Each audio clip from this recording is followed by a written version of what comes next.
Hello friends, welcome to my YouTube channel KL study friend MP वर्ग 2 science की। ये हमारी नेक्स्ट क्लास है जिसमें हम पढ़ रहे थे हमारे जो पदार्थ की अवस्थाएं दी गई हैं। तो इसके कुछ टॉपिक जो हैं आपके, जैसे पदार्थ क्या होता है, द्रव्य क्या होता है, वस्तुएं क्या होती हैं। इसके बाद हमने पदार्थ की जो भौतिक अवस्था के आधार पर वर्गीकरण किया गया है, ठोस, द्रव एवं गैस, तो ये चीज़ें हमने कवर कर ली हैं। और इससे पहली जो क्लास थी हमारी, क्लास नंबर 4, उसमें हमने हमारे समांग मिश्रण के बारे में पढ़ लिया था। पहले हमने पढ़ा था तत्व क्या होते हैं, इसके बाद यौगिक क्या कहलाते हैं, और फिर हम मिश्रण की शुरुआत हमने करी थी।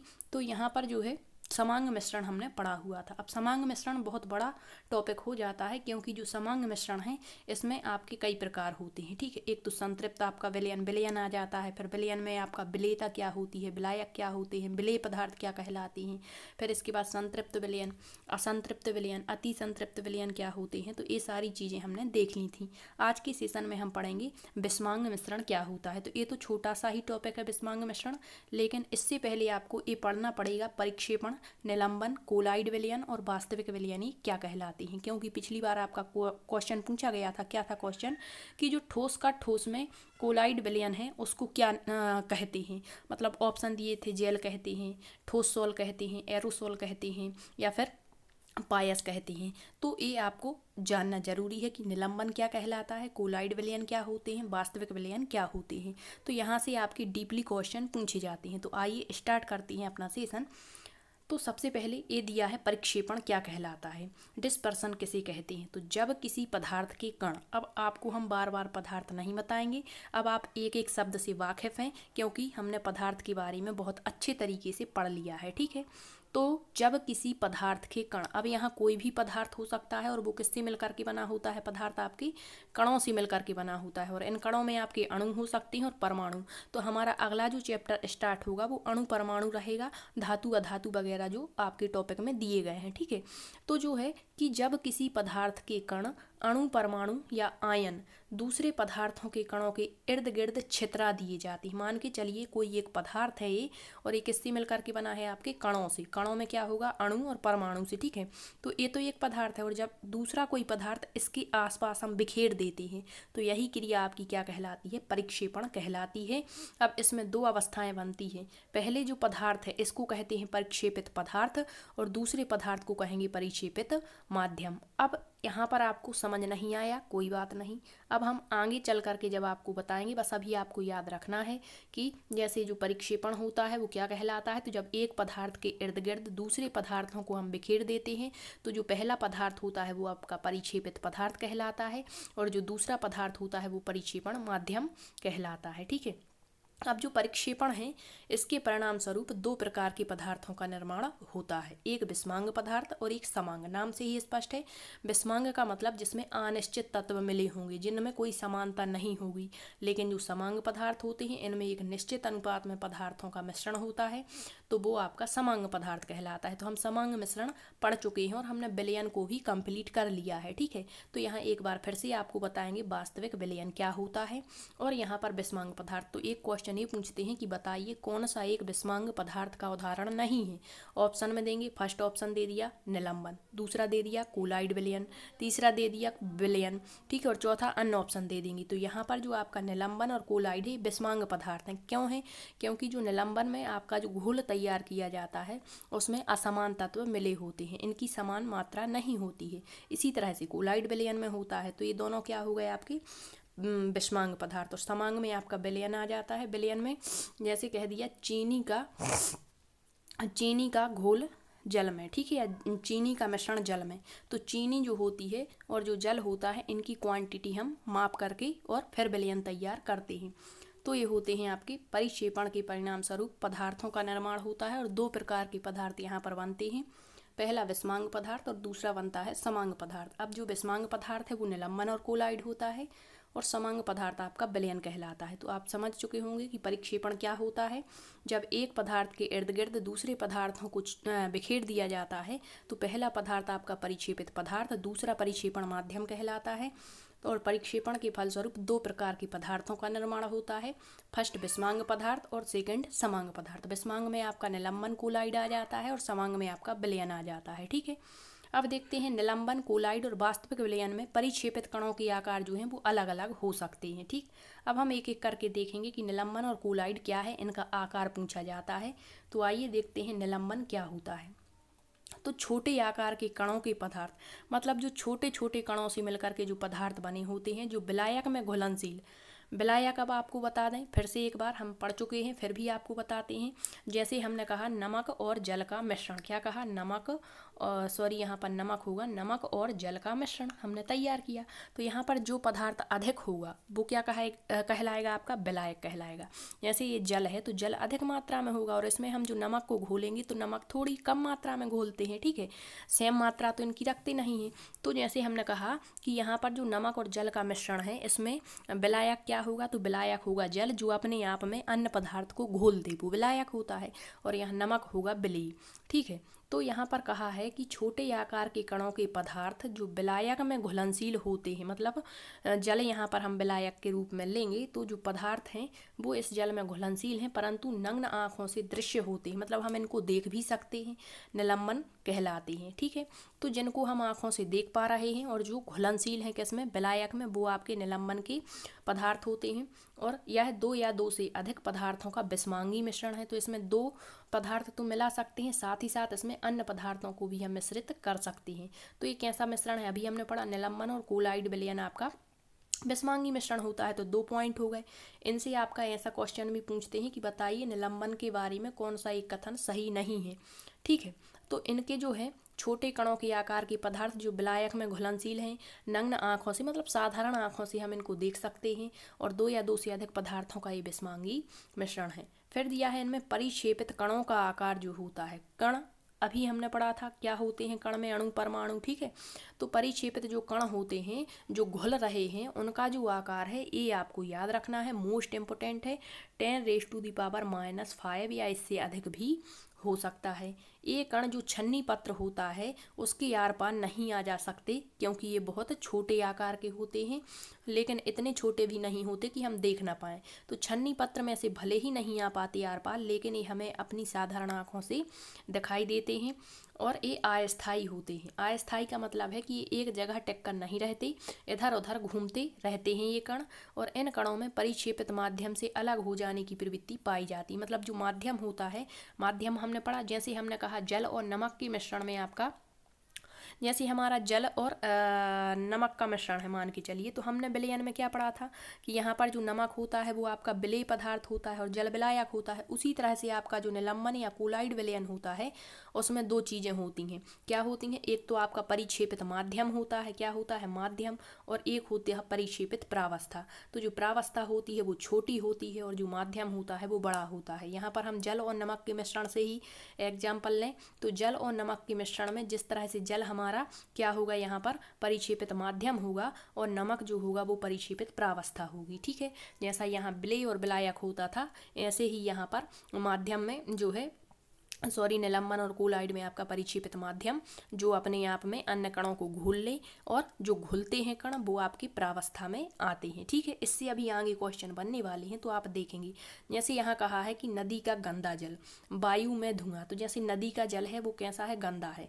तो नदी का जो गंदा जल है, जल तो क्या हो जाएगा यहाँ पर आपका परिक्षेपित माध्यम, और इस गंदगी का कारण क्या है, तो इसमें धूल के कण हो सकते हैं, अन्य चीज़ें भी हो सकती हैं, तो वो हमें दिखाई भी देती हैं कि इसमें मिला क्या है, मिट्टी घुली है या अन्य चीज़ें। तो जल यहाँ पर हो गया आपका परिक्षेपित माध्यम, और आपका जो अन्य चीज़ें जो घुली हुई हैं, छोटे छोटे कण हैं, धूल के कण हैं या जो भी है, तो वो यहाँ पर परिक्षिप्त प्रावस्था हो जाएगी। ठीक है, तो इतना आप निलंबन के बारे में समझ चुके होंगे। ठीक है, अब एक बार हम फिर से आपको रिकॉल करा दें कि जो निलंबन शुरू से रिकॉल करवाते हैं आपको। सबसे पहले हमने क्या पढ़ा यहाँ पर कि आपका जो परिक्षेपण है वो क्या कहलाता है। तो जब एक पदार्थ के इर्द गिर्द दूसरे पदार्थों को बिखेर दिया जाता है, तो जो पहला पदार्थ होता है वो आपका परिक्षिप्त प्रावस्था कहलाती है और दूसरा पदार्थ परिक्षेपित माध्यम कहलाता है। जैसे एक ही हमने पात्र लिया, इसमें हमने जल ले लिया, क्या लिया, जल, इतना हमने भर दिया जल से इस पात्र को, और इसमें कुछ छोटे छोटे से हमने कण डाल दिए, मान के चलिए नमक के कण है। ठीक है, तो यहाँ पर परिक्षेपित माध्यम क्या होगा, तो जल यहाँ पर परिक्षेपित माध्यम है हैं और जो नमक के कण हैं ये क्या है आपके परिक्षिप्त प्रावस्था है। अब वही बात हुई ना आपकी डेफिनेशन वाली कि जब एक पदार्थ, मान के चलिए जल एक पदार्थ था और इसके इर्द गिर्द हमने ये नमक के कण बिखरा दिए, तो यही क्या हो गया आपका परिक्षेपण हो गया। ठीक है, अब जो परिक्षेपण है इसके फलस्वरूप दो प्रकार के परिवर्तन होते हैं। क्या होते हैं, एक तो विषमांगी मिश्रण तैयार होता है और एक समांगी। तो विषमांगी मतलब जिसमें असमान तत्व हो, इसमें आपका निलंबन आ गया और कोलाइड विलयन आ गया। फिर इसके बाद समांगी में आपका विलयन आ जाता है। तो विलयन से हम वाकिफ है, हमने ये पढ़ लिया है विलयन क्या होता है। तो विषमांगी में आपका निलंबन क्या होता है, तो निलंबन छोटे आकार के कण के पदार्थ जो विलायक में घुल जाते हैं और हम आँखों से इनको देख भी सकते हैं। एग्जाम्पल के जरिए आप समझ सकते हैं, नदी का गंदा जल आपको बता दिया। और यह जो है दो या दो से अधिक पदार्थों का विषमांग मिश्रण होता है। इसके जो परिक्षेपित कण हैं उनका आकार 10⁻⁻⁵ सेंटीमीटर होता है। ये पात्र जो है छन्नी पात्र में से ये कण आर पार नहीं आ जा सकते, लेकिन हम इनको साधारण आँखों से देख सकते हैं। और ये कण अस्थायी होते हैं। अस्थायी का मतलब जैसे नदी में गंदा जल है तो ये स्थायी थोड़ी रहेगा, एक जगह रुक कर नहीं रहेगा, मतलब एक स्थान से दूसरे स्थान पर जाता रहता है। और इनमें क्या है, इन कणों में अलग होने की प्रवृत्ति भी पाई जाती है। जैसे कुछ समय के लिए नदी के जल को स्थिर छोड़ दिया जाए तो जो अशुद्धि होती है वो तली में बैठ जाएगी और जो शुद्ध जल है वो ऊपर आ जाता है। तो ये सारी चीज़ें निलंबन के बारे में आपको याद रखनी है। अब देखते हैं कोलाइड। आई होप आपको निलंबन समझ में आ चुका है। अब देखते हैं कोलाइड। जैसे हमारा विलयन होता है उसी तरह से एक कोलाइड विलयन होता है। अब ये क्या कहलाता है, तो यह भी दो या दो से अधिक पदार्थों का क्या है, विषमांगी मिश्रण है। ये तो बताने की ज़रूरत नहीं है। अब इनके कणों का आकार कितना होगा, उसका 10 के ऊपर -5 की घात था और इनका आकार है 10⁻⁻5 से 10⁻⁻7 के बीच होता है और इस सेंटीमीटर में दिया गया है। तो इतने इनके कण होते हैं। इन कणों को नग्न आँखों से हम नहीं देख सकते। उनको देख पा रहे थे निलंबन के कणों को, लेकिन कोलाइड के कणों को नहीं देख सकते। जब हमें इन्हें देखना पड़ता है तो सूक्ष्मदर्शी की सहायता ली जाती है। तो पूछेंगे कोलाइड विलयन के कणों को साधारण आँखों से देख पाते हैं या नहीं, तो नहीं। इनको देखने के लिए हम सूक्ष्मदर्शी का प्रयोग करते हैं। और इनके कण भी छन्ना पात्र के आर पार नहीं आ जा सकते, मतलब निलंबन के कण भी नहीं आ जा सकते थे आर पार और इसके भी नहीं आते। ठीक है, ये स्थायी होता है। वो कैसा था, अस्थायी। लेकिन जो कोलाइड होता है वो स्थायी होता है। स्थिर छोड़ देने पर इसके कणों में परिक्षेपण माध्यम, अब आपको बार बार नहीं बताएंगे कि परिक्षेपण माध्यम क्या है और परिक्षिप्त प्रावस्था क्या है। माध्यम से मतलब जो अपने आप में घोल ले, विलयन में इसी को हम क्या कहेंगे, विलायक कहेंगे। ठीक है, तो परिक्षेपण माध्यम से अलग हो जाने की बहुत कम, वहाँ पर हम अलग कर पा रहे थे, लेकिन जो कोलाइड विलयन है इतना घुल मिल जाता है एक दूसरे में कि इनको अलग कर पाना पॉसिबल नहीं होता है।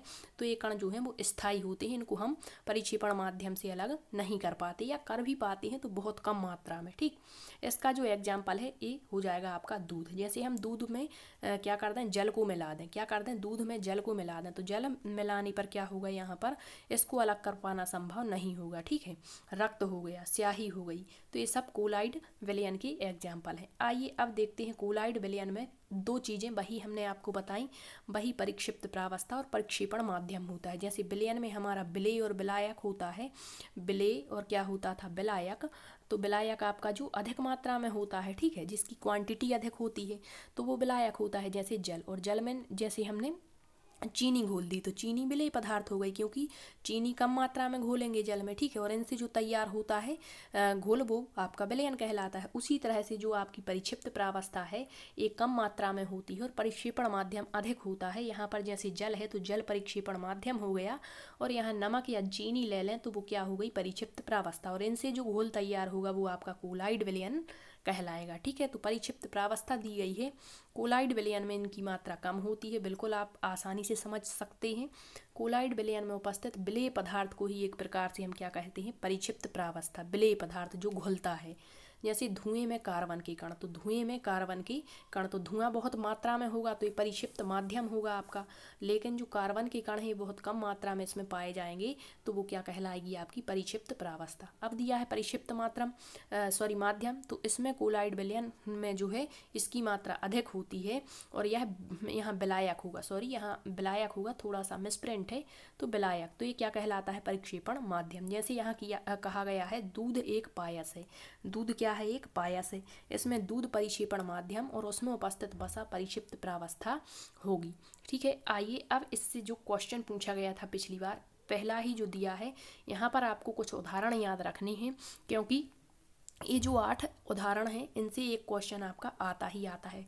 पिछली बार पूछा था कि ठोस परिक्षेपण माध्यम में ठोस परिक्षेपण माध्यम को जब परिक्षिप्त प्रावस्था ठोस में मिलाया जाता है तो इससे बनने वाले तंत्र का नाम क्या है।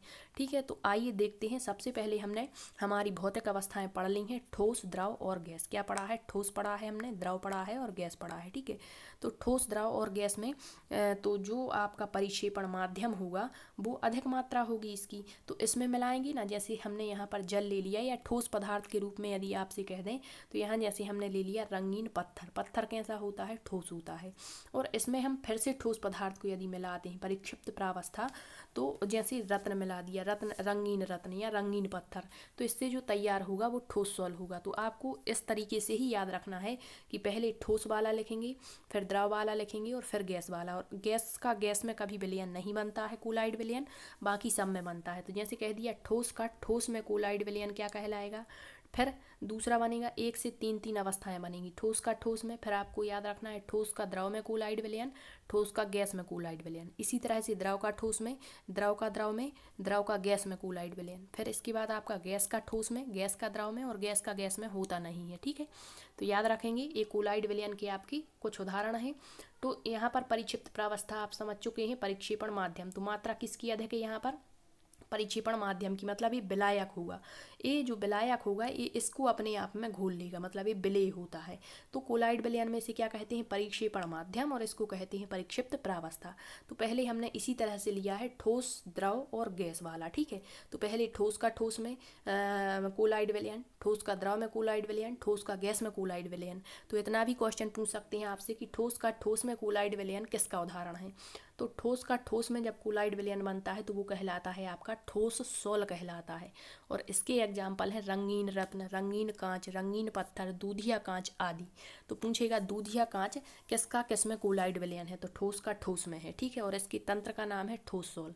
इसी तरह से जब द्रव में ठोस परिक्षिप्त प्रावस्था को मिलाया जाता है तो इससे जो तंत्र बनता है वो सोल कहलाता है। तो इसे कैसे भी आप याद रख लें, क्योंकि ये हमने क्रम से ही लिए हैं, ठोस का ठोस, ठोस का द्रव, ठोस का गैस। तो ठोस का ठोस में ठोस सोल हो गया, ठोस का द्रव में कोलाइड विलयन सोल कहलाता है। इसका एग्जाम्पल है मैग्नीशिया, मिल्क और कीचड़।